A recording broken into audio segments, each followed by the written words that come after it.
I was in my tiny apartment, still in my scrubs from a double shift at the hospital, hair in a messy bun, eating ramen straight out of the pot because I was too tired to dirty another dish. My phone lit up on the counter with that familiar family group chat name, Fam Bam. I actually smiled when I saw it.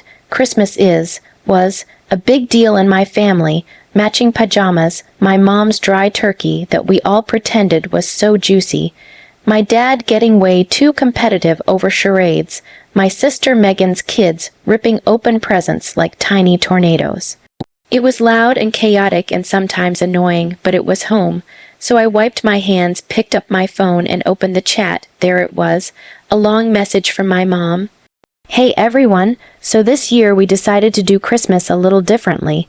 Since the grandkids are getting older and we really want to make it special for the parents, we're going to keep Christmas Eve and Day just for parents and their kids this year.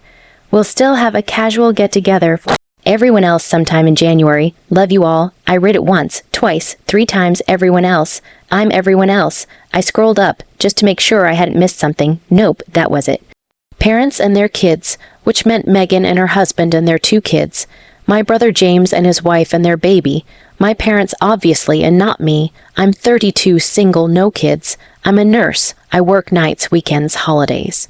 I've missed birthdays, barbecues, baby showers, you name it, because I was literally holding someone else's hand while they were dying or bringing a new baby into the world. And I've always told myself, it's okay, I'll make it to Christmas. Christmas is ours, apparently. Not anymore. My phone pinged again. Megan, love this idea. The kids are gonna be so excited, James. Yeah, sounds good, Mom. Less chaos, lol. Then a bunch of heart emojis, Santa emojis, thumbs up. I just stared at the screen, this weird buzzing in my ears. It felt like someone had cracked a window open in my chest and all the warmth was leaking out. There was this part of me that wanted to believe it was a mistake, that my mom would text me privately like, obviously you're still coming, honey, but there was nothing. Just nothing. I could feel my throat tightening, and then, because I've had 32 years of practice being the easy child, the understanding one, the you're so independent, you don't need us as much one, I did what I always do. I typed, no worries, that sounds fun for the kids, just let me know about January. I added a stupid smiling emoji. My thumb hovered over the send button for a long time, then I hit send. And then I just stood there in my kitchen, phone in my hand, staring at my own message like it belonged to someone else. Inside, I was screaming, because this wasn't just about Christmas.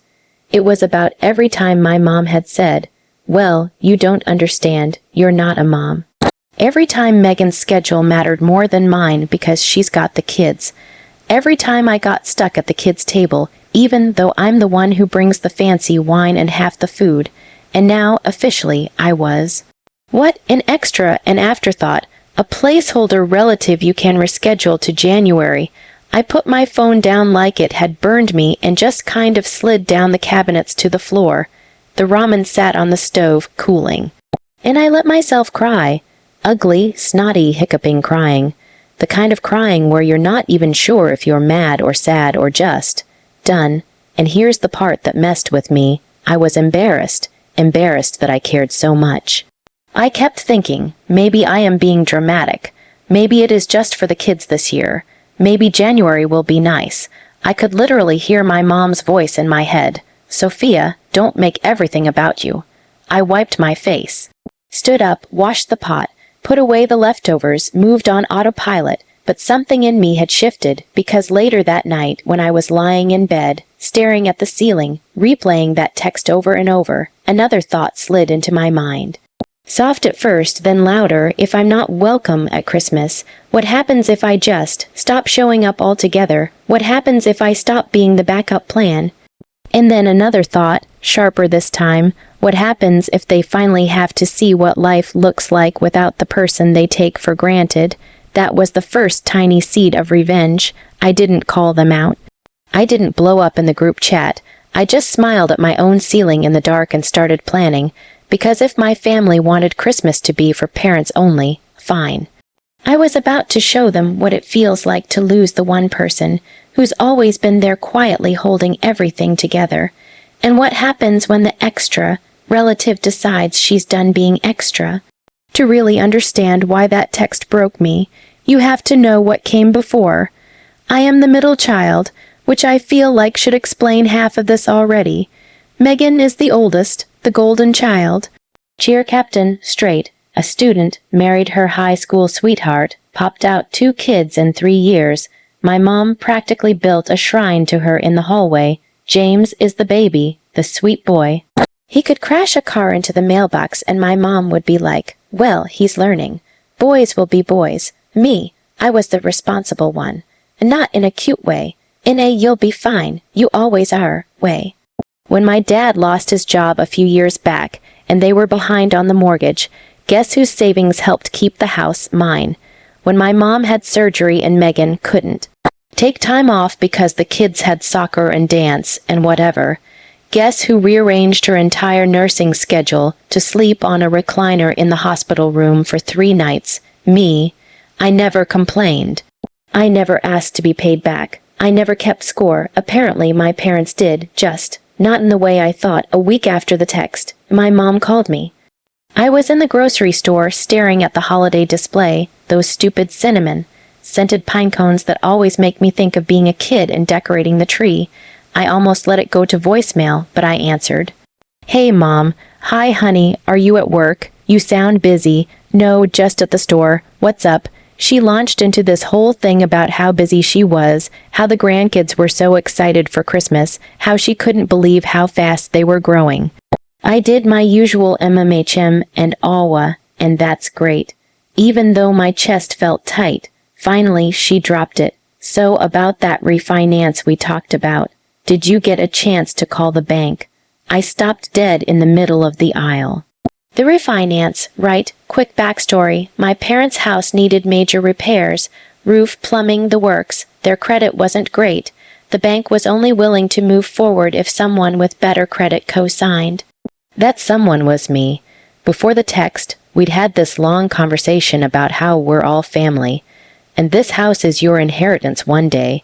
And we're so grateful, Sophia. We couldn't do this without you. I'd been nervous, but...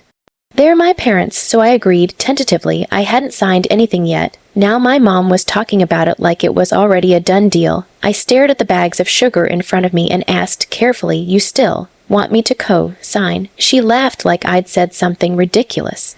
Of course, honey, we need you. You know that. The bank said your name on the application really helped. We just have to finalize the paperwork after the holidays. I told your father, we are so lucky to have a daughter like you. My stomach twisted. Lucky to have me, for the bank, not lucky enough to invite to Christmas, right, I said slowly, after the holidays. Yes, after Christmas, she said. When things calm down, you know how it is with the kids. Oh, and don't worry, we'll have that get-together in January. It'll be more your vibe anyway, grown up low-key, more my vibe, like I'm some neighbor they're trying to gently keep off the main guest list.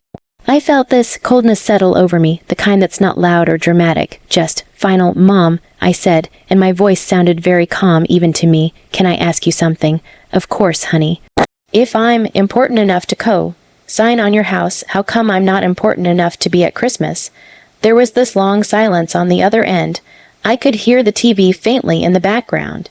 My dad coughing, a cabinet door closing. Oh, Sophia, she said finally in that tone that meant I was being difficult. Don't be like that. It's not about you. We just really wanted to do something special for the parents this year. You know you'll have kids one day and then I might not. I cut in, I might never have kids, so what then? I just get bumped to January forever. Another pause, shorter this time. Frostier, you're twisting this, she said. You're being very sensitive. We invited you to the January gathering. You're not being left out. I laughed. I actually laughed there in the baking aisle, next to some old lady comparing brands of flour. Mom, you literally said Christmas is for parents and their kids this year. I'm not either. I get it. See, this is what I mean, she snapped. Megan and James never make everything a problem. We thought you, of all people, would understand. You're a nurse. You get how hard it is with kids. And right now, frankly, we need your help with the house more than we need more drama. There it was. More than we need more drama. I felt something click in my chest, like a lock turning. Okay. I said quietly, thanks for being honest. She sighed. Oh, don't be like that. Can you just call the bank this week? Your father's getting anxious. I looked at the cinnamon pine cones, the fake snow, the joy signs everywhere, and I made a decision. Actually, Mom, I said, I've been thinking. I don't think I'm comfortable signing anymore. Dead. Silence. What? She said, not confused. Dangerous. I've run the numbers, and if something happens, I'd be responsible. And I already helped with the mortgage that time, and I can't. Not if I'm not really part of the family in the same way. That is incredibly hurtful, she hissed. After everything we've done for you, I almost choked, but I kept my tone even. I'm sorry you feel that way. I'll always care about you and Dad, but I have to set some boundaries. I hope you guys have a really lovely Christmas with the kids. Sophia, I've gotta go. My ice cream's melting. I hung up. My cart was literally all pantry staples. No ice cream, but I stood there shaking, adrenaline dumping into my system, my heart racing. That was the moment I stopped being the easy kid. And that was also the moment the revenge stopped being a fantasy and became a plan. Because if my family wanted to treat me like an optional extra, I was about to show them what life looks like when the optional extra opts out, loudly, and at exactly the worst possible moment for them. I didn't do anything right away. That's the thing about good revenge. It's not screaming in the moment. It's not keying someone's car or flipping a table. That just makes you look crazy. Good revenge is quiet. Patient, surgical, so I went on like normal, at least on the surface. I went to work. I picked up a few extra shifts over the holidays since, hey, I wasn't busy on Christmas anymore, right? I started telling people at the hospital I was free if they needed coverage. My coworkers, a lot of them moms, were like, oh my God, you'd do that for us. And I'd just shrug and say, yeah, my family's doing a kid. Only thing this year. Might as well make some money. Every time I said it out loud, it stung a little less and made me a little angrier. One of the nurses, this older woman named Carla, patted my arm and said, honey, you know you're welcome at my place if you want a real Christmas. I smiled and said I'd think about it, but inside I was already building something. Step 1 was simple. Stop covering for my family. In my extended family, I've always been the translator. My parents fight with someone. I smooth it over. Megan forgets to call our grandma. I call and make excuses. James flakes on a family obligation. I show up instead. So when my grandma called me in early December and asked, Sophie, what time are you coming over on Christmas Eve? Do you need me to make your favorite cookies? I had a choice. Old me would have lied, said, oh, I'm working, but I'll swing by. Or I'm coming the day after, don't worry. New me, I told the truth. I'm actually not invited to Christmas this year, Grandma. Silence. You're not what? She said slowly. I swallowed. Mom and Dad decided Christmas is just for parents and their kids this year. I'm going to work instead. They're doing some January thing for everyone else. I could hear her breathing on the other end. That doesn't make any sense, she said finally. You are their kid. I know. I said, but I don't have kids, so. She was quiet for a long time. Then she said, your mother told me you were too busy, that you wanted to work this year. Of course she had. There it was again, that familiar mix of hurt and anger. But this time, instead of swallowing it, I let my grandma sit with the truth. No. I said I would have made it work, but I wasn't invited. My grandma is this tiny woman, but when she gets mad, her voice drops like a judge delivering a sentence. Well, she said, that is very ugly of them. We talked a bit more. She asked about my job. I changed the subject when I heard her starting to wheeze with frustration. I didn't want to stress her out too much, but the damage was done and, that was the point. Step 2, stop protecting their image. I didn't gossip. I didn't call every aunt and uncle and spill. I just responded honestly when people asked me about holiday plans. My cousin Leela texted, are you flying home for Christmas? Nope, I wrote. My parents are doing a parents, and their kids, only Christmas this year. I didn't make the cut face with tears of joy working at the hospital instead. She blew up my phone with, wait what? And are you serious? And that's actually messed up. I just sent a shrug emoji. It spread on its own after that. I didn't have to do anything. People talk. The real plan, though, was for Christmas Eve. See, every year, like clockwork, my mom posts a massive Facebook and Instagram photo dump. Matching pajamas, cocoa by the fire, the whole pretty picture. Family is everything captions, tons of likes, and every year I'm in those photos, holding someone's baby, half hidden in the corner, carrying a tray of food. Not this time. A few days before Christmas, I got a text from my mom. No apology, no reconsideration, just, please remember not to post anything negative about the family online. We don't need drama at Christmas, love you. That told me two things. She knew word was spreading.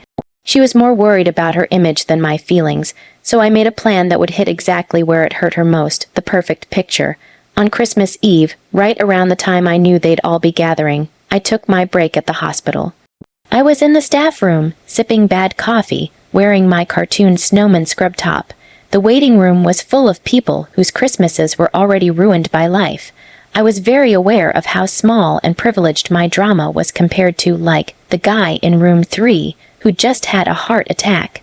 But pain is still pain. I pulled out my phone, opened our family group chat, and took a deep breath. My mom had just sent a picture, the living room all decorated, stockings hung, kids in their pajamas, everyone smiling. Underneath, her message, missing those who couldn't be here, but feeling very blessed. Those who couldn't be here. I felt that cold lock in my chest click again. So I typed, fingers barely shaking this time, just wanted to say I hope you all have a beautiful Christmas Eve.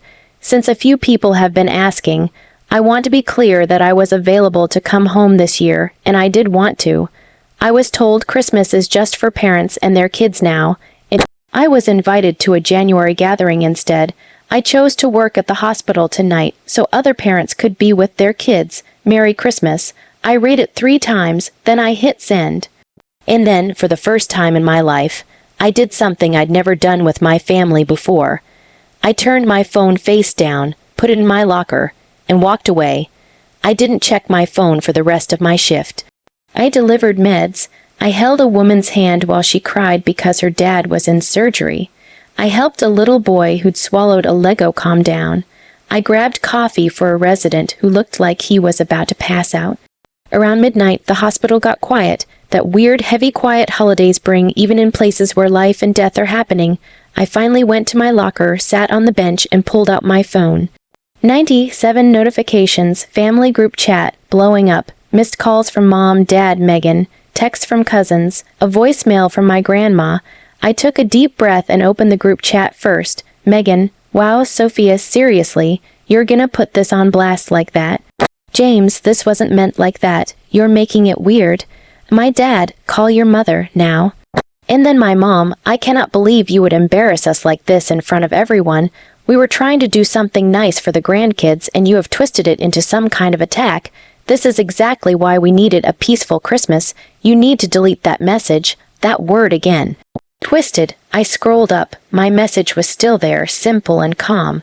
A couple of my cousins had reacted with a shocked face emoji. One aunt had written, "Oh, honey, I'm so sorry. You're always welcome at our house." I looked at my mom's demand, "You need to delete that message." And I realized, there it was, the power shift. For the first time, I had told the truth out loud. And the worst thing she could think to do was demand I put the lid back on. I didn't respond. Instead, I opened the voicemail from my grandma. "Hi, my Sophie. Girl," she said, voice shaky but firm. "I saw the messages. You did nothing wrong. Your mother is being, well, I told her so. I wanted you with me tonight. I want you to know that. When you are free, you come here. We will have our own Christmas, even if it's in February. I love you." I started crying right there in the locker room. Because that was the first part of the real revenge, letting people see my parents clearly, letting them deal with the fallout of their own choices without me smoothing it over. The second part came a few days later. My dad called when I was finally off shift and half asleep. "Why are you doing this to your mother?" he asked, skipping hello. I sighed. "Hi, Dad. I'm okay, thanks for asking." He made that annoyed sound in the back of his throat. "You know what I mean. She's devastated. Christmas was ruined." I pictured their ruined Christmas, cozy house, piles of presents, a little awkwardness because Grandma probably gave them an earful, but ruined. No, I didn't do anything to Mom, I said. She made a decision. I told the truth about that decision. If she's embarrassed, maybe she should ask herself why. We asked you not to cause drama, he said. And now half the family thinks we're some kind of monsters. After all we've done for you. I almost laughed. Dad, you realize I saved your house, right? I helped with the mortgage. I was about to sign on the RIFI. I took time off work to help when Mom had surgery, and I'm still the one getting talked to like I'm an ungrateful teenager. He went quiet. Then, about the refinance. There it was, the real reason for the call. Yeah. I said, I'm not doing it. Be reasonable. He snapped, we're your parents, and I'm your daughter. I said calmly. You decided I wasn't family enough for Christmas, so I've decided I'm not responsible for your financial life. That's me being reasonable. You're punishing us. No, I said, I'm matching your energy. He sputtered something about respect, loyalty, how Megan and James would never do this.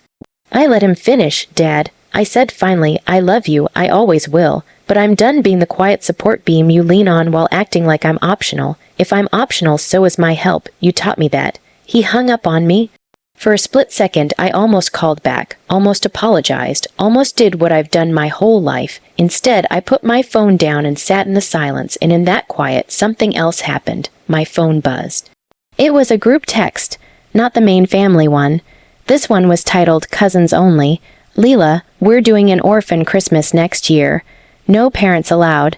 Just us, partners, friends, whoever needs a place. You in? Another cousin, Sophia, you can host if you want. We'll all bring food. You always make the best mashed potatoes anyway. I started laughing through my tears. This was the part I didn't expect.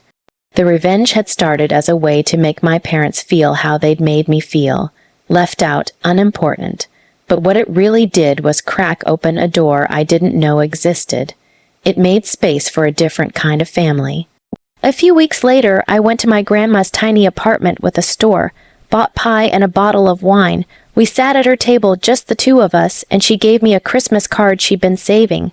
Inside, she'd written, to my granddaughter who is enough exactly as she is. We watched a dumb movie. We ate too much, we laughed. It was simple, quiet, but it felt more like Christmas than any forced family is everything photo op ever had, and that's when it hit me. The real revenge wasn't the group text. It wasn't refusing the refinance. It wasn't letting my parents' reputation take a hit. The real revenge was this. I stopped begging to sit at a table where I was never fully welcome, and I built my own. I let them feel the loss of my labor, my money, my emotional support. I let their choices have consequences. I told the truth and refused to clean up the mess, and then I turned all that energy inward and outward, to me and to the people who actually showed up. So if you're watching this and you've ever been made to feel like the extra in your own family's story because you don't have kids yet, or you chose a different path, or you just don't fit their mold, hear me, you are not an extra. You're not the January backup plan. You're not the person they get to use until they're done with you. You get to say, if I'm optional to you, you're optional to me. You get to step back. You get to let them feel the absence they created, and one day, you might find yourself sitting at a different table, smaller, maybe, but warmer, looking around and realizing, this is the family that chose you back. That's the kind of revenge that actually lasts.